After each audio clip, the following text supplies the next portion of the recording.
pessoal.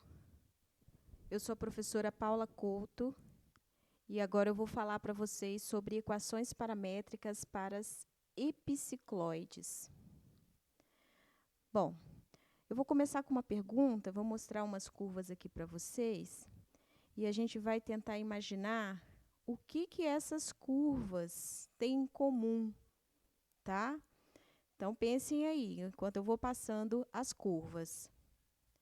Então, tem essa curva aqui, tenho essa outra, que é muito parecida com a anterior, tenho essa, ó, o nosso pintinho amarelinho aí do início. Essa, tenho essa. Bom, o que elas têm em comum, tá? Então, o que elas têm em comum, na verdade, é que todas elas são epicicloides, né? Se é uma coisa que a gente pode achar em comum entre elas, tá? E o que são as epicicloides? Bom, isso que a gente vai tentar responder para vocês nesse vídeo. Então, para isso, eu vou definir dois círculos. O primeiro, um círculo C1 de raio R, e o segundo, um círculo C2 de raio R minúsculo, tá? Vamos considerar que esses círculos C1 e C2, eles se tocam apenas em um ponto P. Então, aqui eu desenho o círculo C1 de raio R, o círculo C2 de raio R minúsculo, tá? E eles se tocam apenas desse ponto aqui, que eu estou chamando de P. Os pontos de C2 que não são P, né, eles, é claro, vão estar no exterior do círculo C1, tá? E aí, o que eu vou chamar de epicicloide é a curva que é descrita pelo ponto P, por esse pontinho aqui, quando a curva C2 rola sobre C1 sem deslizar, tá? Então, vamos ver esse movimento aqui, né? Eu tenho C2, aqui eu tenho o ponto P, e C2 vai rolar sobre C1 aí no sentido anti-horário, né?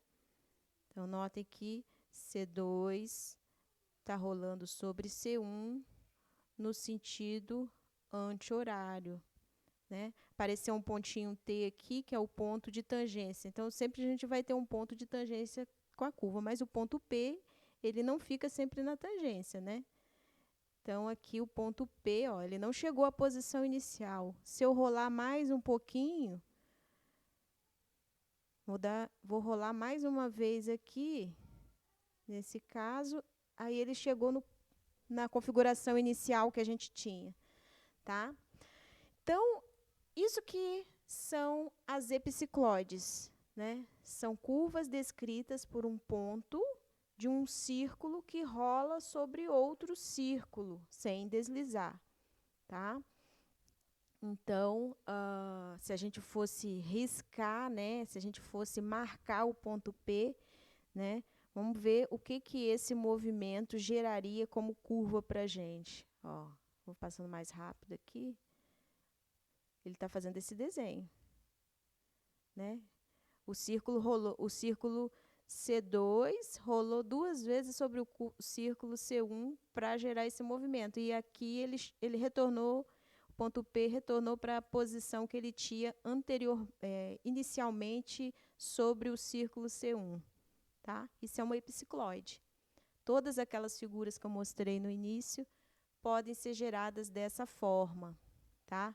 A única diferença é que lá eu alterei os raios desses círculos. O círculo C1 e o círculo C2, lá tinham raios diferentes do que esses raios que eu peguei aqui no caso desse exemplo, tá? Então, o que a gente quer agora, né, é saber como que vão ser as equações das epicicloides para todos os casos, tá? Daqueles que eu mostrei anteriormente para esse, como são essas equações, tá? Então, nós vamos começar, né, estabelecendo um sistema de coordenadas adequado E o que parece mais adequado no momento é a gente dizer que o círculo C2, aliás, o círculo C1, ele está centrado na origem do sistema de coordenadas, né? E o círculo C2 está aqui nessa posição, onde, né, eu posso observar que o círculo C1, tendo essas coordenadas, o círculo C2, né, se o círculo C1 tem raio R e o círculo C2 tem raio R minúsculo, né? Então, se o centro de C2 está aqui no eixo X, né, as coordenadas dele vão ser R mais Rzinho e 0. Ok? Então, nós temos isso aí. O ponto P está em qual posição? Bom, ele está na posição, ele está no eixo X e está no círculo de raio R, né? Então, as coordenadas dele vão ser R maiúsculo e 0, tá? Então, só para vocês observarem melhor, né? Agora, a gente tem que pensar que esse ponto P, ele vai se deslocar no sentido anti-horário, né?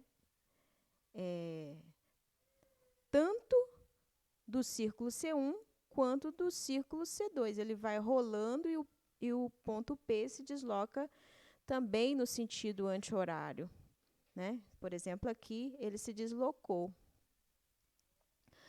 Outra coisa é que, se ele fez esse deslocamento aqui no círculo C2, né, ele percorreu o mesmo comprimento aqui no círculo C1, ou seja, o comprimento desse arco aqui até o ponto de tangência é o mesmo comprimento do ponto de tangência até o ponto P, tá? Então, isso a gente tem que observar.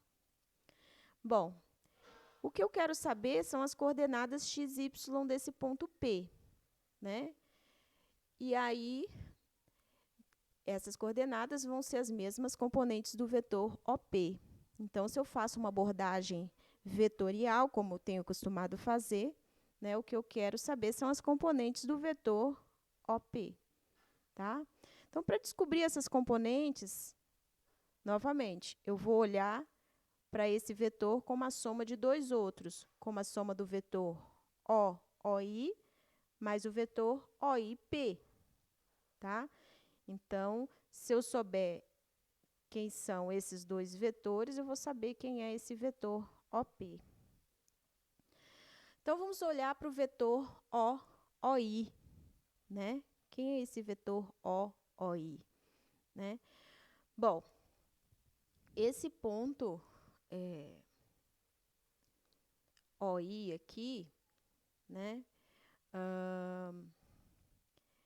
Esse ponto OI, veja, que o círculo ele vai rolando aqui em cima desse, mas a distância do ponto de tangência até o círculo vai ser sempre a mesma. Então, eu posso dizer que esse centro aqui desse círculo C2, ele vai estar sempre em cima desse círculo, centrado na origem e de raio R grande mais R pequeno, né?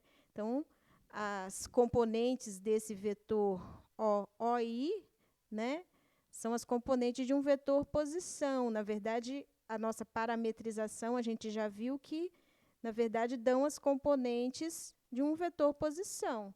Então, é o vetor posição de um círculo centrado na origem de raio R grande mais R pequeno. Então, em relação a esse ângulo, dado em radianos, θ1, tá? Então, as componentes desse vetor posição, OI, né, vão ser R grande mais R pequeno, cosseno de θ1, R grande mais R pequeno, seno de θ1. Então, esse vetor aí está definido em função de quem? Desse ângulo θ1, tá? Agora, falta a gente definir esse vetor aqui, OIP. Quem é o vetor OIP? Né? Então, eu preciso saber quais são essas coordenadas, tá?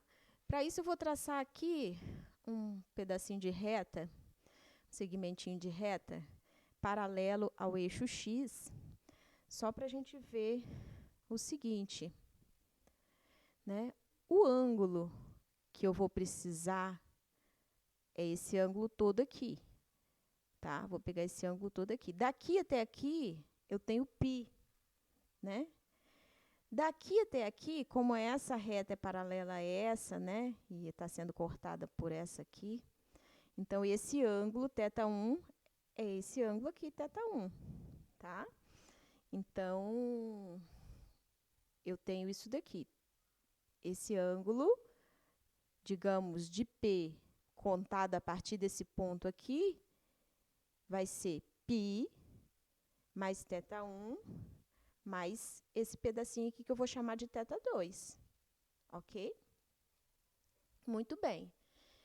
Então, em relação a esse círculo aqui, né, pensado aqui na origem do sistema de um segundo sistema de coordenadas, esse vetor posição em relação a essa origem aqui, né, as componentes dele são quem? São as componentes, né, dadas pelas equações paramétricas desse círculo em relação a esse sistema aqui, né?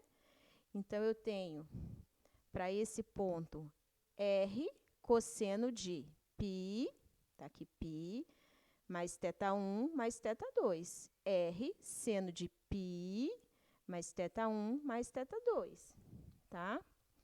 Só que eu não sei quem é θ2 ainda, né? Bom, vamos descobrir quem é θ2, tá? Veja que eu disse lá que esse pedacinho percorrido pelo ponto P no círculo C2, ele é igual a esse pedacinho aqui percorrido no círculo C1, certo? Só que eles são círculos de raios diferentes. Então, esse comprimento de arco obtido com esse raio e esse ângulo é igual ao comprimento desse arco obtido com esse raio e com esse ângulo, tá? Então, vou chamar esse pedacinho de arco, esse arco aqui de círculo, como sendo S. Então, eu posso dizer que S é tanto R grande θ1, quanto R pequeno θ2. Então, se essas medidas são iguais, eu posso afirmar que θ2 é R sobre R minúsculo θ1. Então, eu sei quem é θ2 em função de quem? De θ1. Então, eu sei que θ2 é a função de θ1, né? Então, beleza. Então, quem é o vetor OIP? Vai ser R cosseno de π mais θ1 mais θ2, R vezes seno de π mais θ1 mais θ2, né?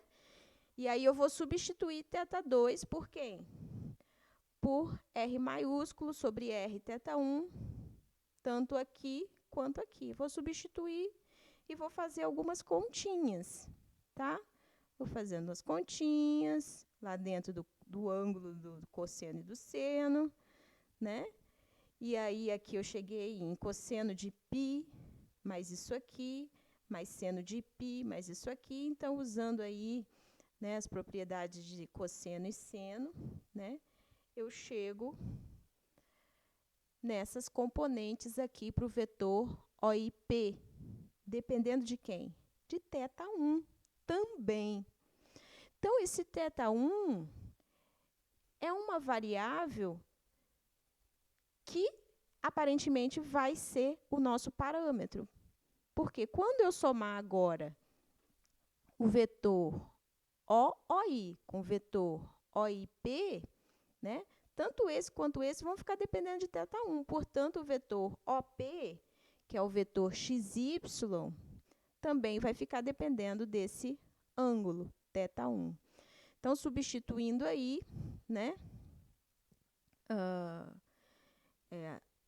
substituindo aí essas componentes desses vetores, O, OI e O, IP, aqui, né? Assim como as componentes do vetor OP.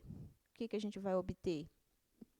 A gente vai obter, né, que x vai ser R grande mais R pequeno cosseno de θ1 menos R pequeno cosseno de R grande mais R pequeno sobre R θ1 e y vai ser R grande mais R pequeno seno de θ1 menos R pequeno seno de R grande mais R pequeno sobre R θ1, com θ1 pertencente a R. Eu estou colocando aqui θ1 pertencente a R, ele vai ser o nosso parâmetro, né?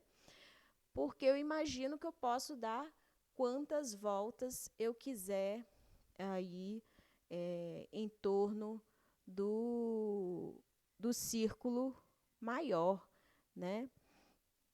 Então, eu tenho essa parametrização aí para as minhas epicicloides. Então, dependendo de quem é o raio da primeira circunferência e quem é o raio da segunda circunferência, né, a gente vai obtendo epicicloides diferentes, com diferentes formatos, né? E a parametrização, né, dependendo do que a gente tem interesse, vai envolver aqui uma definição para esse domínio aqui do parâmetro que a gente vai definir conforme, né, for o nosso interesse, tá? Então, vamos pegar aqui, por exemplo, um caso em particular, né, para essa epicicloide, onde os dois círculos têm o mesmo raio, tá? R igual a 1 e R minúsculo igual a 1 também. Então, a equação fica assim, desse jeito, ok?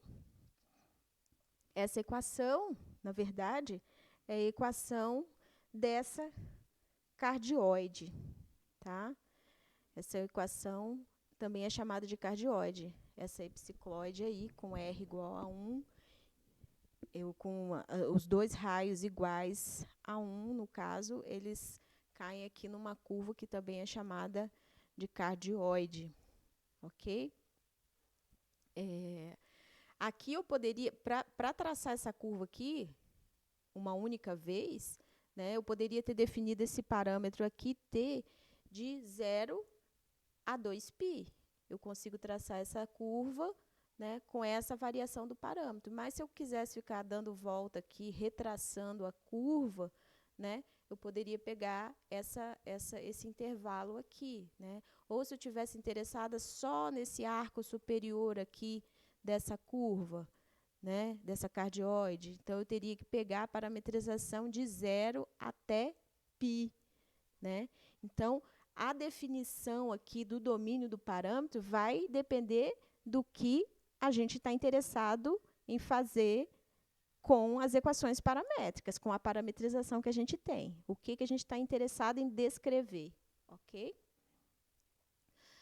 Então, não só no caso de R igual a 1, mas em qualquer caso em que os raios das circunferências dos círculos eles coincidam, a gente vai ter como resultado uma cardioide, né?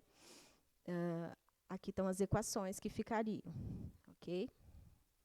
Se a gente pegar, por exemplo, agora, R igual a 1 e R igual a 2, as equações para a cardioide, substituindo aqui, é claro, R igual a 1 e R igual a 2, ficariam dessa forma.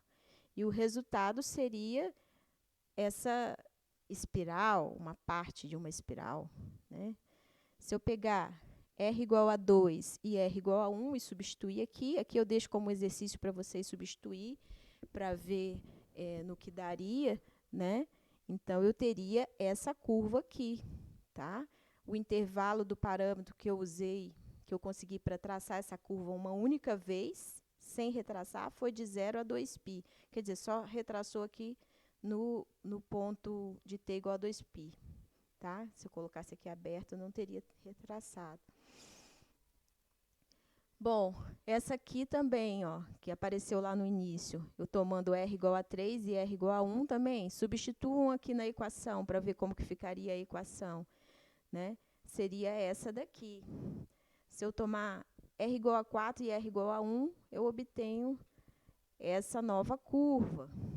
Olha só isso, ó. Se eu pego R igual a 1, R maiúsculo igual a 1 e R minúsculo igual a 4, o que eu obtenho é essa curva aqui. Só que, ó, eu parti desse ponto aqui na realidade, né? Desse pontinho, desenhando essa curva. Para o ponto retornar a essa posição, para eu fechar aqui esse coraçãozinho, ele fez eu tive que dar 4 voltas do círculo maior sobre o círculo menor. 4 voltas. Então, aqui o intervalo, para eu ter fechado aqui a minha curva, foi de θ1, variando de 0 até 8π, né? Se eu colocar aqui aberto, ele não vai retraçado nesse pontinho aqui, nesse pontinho final, tá? A curva que a gente usou lá no início, né? É com R, o círculo, esse círculo aqui, ele tem R igual a 3, e o círculo menor, R igual a 2, né? E o intervalo de variação é de 0 a 4π, né? Então, foram 2 voltas desse círculo sobre o círculo que fica parado, né? Para a gente traçar essa curva fazendo o ponto inicial, o ponto P que a gente acompanha, chegar na posição da qual ele saiu, tá? Bom, é isso que eu tinha para falar sobre as epicicloides. Agradeço a atenção de vocês e até a próxima.